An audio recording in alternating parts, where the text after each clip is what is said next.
Cordial saludo, mi nombre es Edwin Valencia, estudiante de Ingeniería Industrial, pertenezco al SEAD de Medellín. Esa es mi identificación. Estoy viendo el curso de Física Electrónica y les voy a compartir los siguientes conceptos de la fase 3, frecuencia.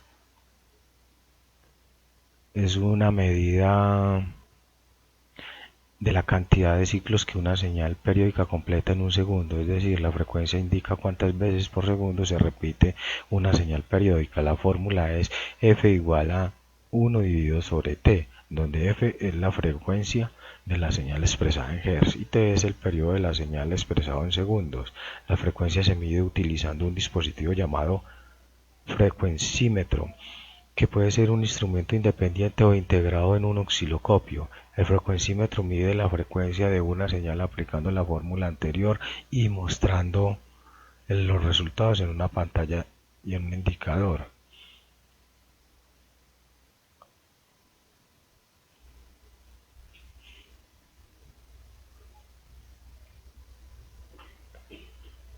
La fase.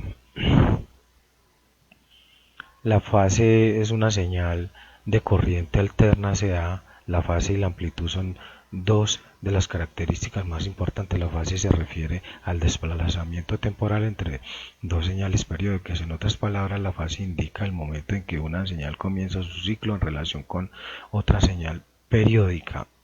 La fase se mide en grados o radianes.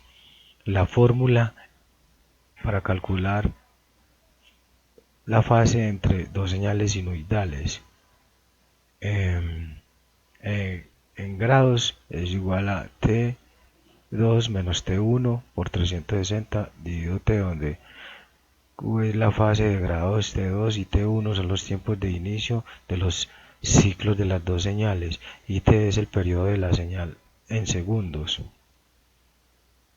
Tenemos su correspondiente gráfica. Vamos a hablar sobre amplitud.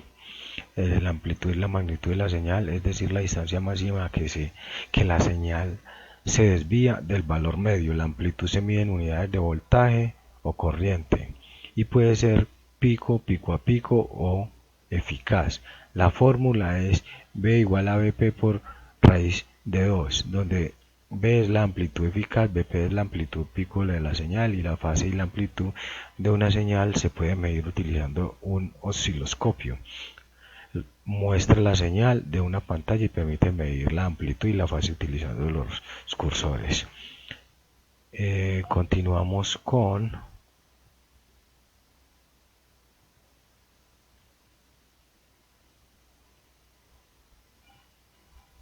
valor medio. El valor medio y eficaz o RMS se utiliza para caracterizar señales de corriente alterna.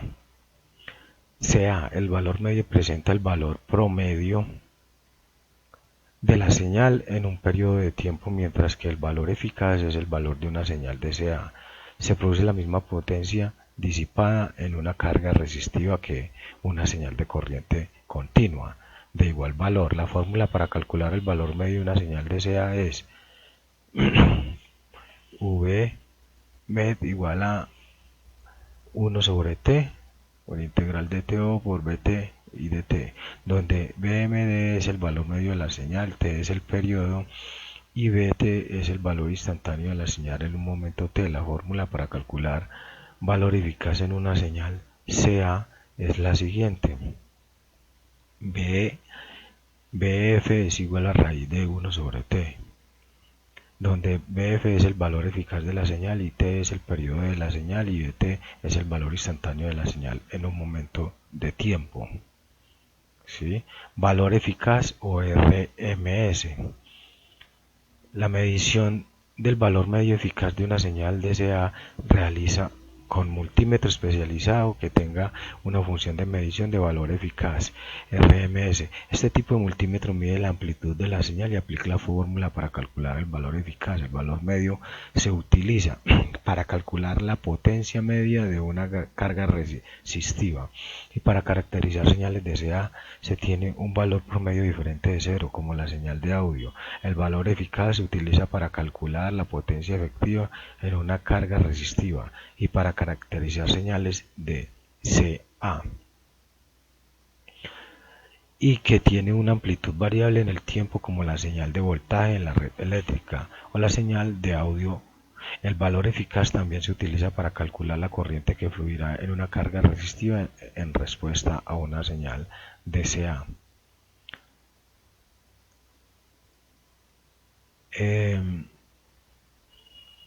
Continuamos con Zener, zona de Zener de un diodo. Es una región de operación especial en la que el diodo se polariza en inversa y comienza a conducir un rango de voltaje determinado. En esta región el diodo mantiene una tensión constante en sus terminales independientemente de la corriente que circule a través de él.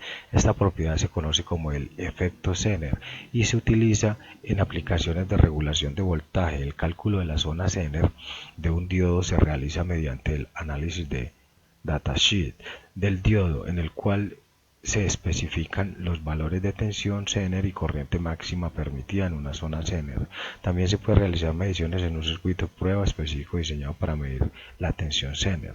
La medición de la zona Zener de un diodo se realiza utilizando un medidor de tensión Zener en un medidor de corriente Zener. Estos instrumentos se conectan en serie con el diodo y permiten medir la tensión y corriente de la zona Zener del diodo. A continuación seguimos con la corriente de fuga inversa. La corriente de fuga inversa es una pequeña corriente que fluye a través de un diodo en polarización inversa, aunque la corriente en esta polarización debería ser cero. En condiciones ideales esta corriente se debe a las imperfecciones del material y la estructura del diodo. La fórmula para calcular es IR igual a BR sobre R, donde IR es la corriente de fuga inversa, R es la intención inversa aplicada al diodo y R es la resistencia del paralelo del diodo. La medición de la corriente de fuga inversa se realiza mediante un multímetro en la función de medición corriente inversa o utilizando un medidor corriente de fuga inversa. Para realizar la medición se aplica una tensión inversa al diodo y se mide la corriente que fluye a través del diodo en esta polarización. Seguimos con la pregunta problematizadora. A mí me correspondió el estudiante 4 y refiere a que por qué se prefiere la corriente AC sobre la DC para transmisión de corriente eléctrica entre estaciones y puntos domiciliarios. La corriente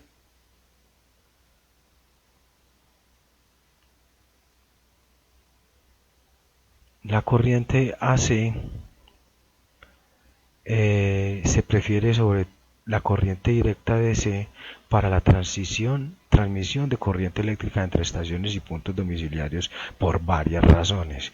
La primera, la corriente alterna se puede transformar fácilmente a voltajes más altos o más bajos utilizando un transformador. Esto permite que la energía eléctrica se transmita a distancias más largas, con menos pérdidas de energía debido a la resistencia del cable. Segundo, la corriente cambia de dirección periódicamente, lo que hace posible utilizar un dispositivo llamado interruptor para controlar la energía eléctrica. Esto es importante para la distribución de energía eléctrica a diferentes áreas o consumidores. Tercero, la corriente alterna es más segura que la corriente directa para su uso en aplicaciones domésticas, ya que si una persona entra en contacto con la corriente se detiene. Cuando la persona suelta el contacto en la corriente directa, la persona puede quedarse enganchada a la corriente. Como cuarto punto, la corriente alterna se puede generar más fácilmente que la corriente directa mediante el uso de generadores eléctricos. Esto hace que la producción de energía sea más eficiente y económica. En resumen, la corriente alterna se prefiere para transmisión de energía eléctrica debido a su capacidad de transformación, control, seguridad y eficiencia en la generación de energía eléctrica. Muchas gracias por su atención y hasta luego.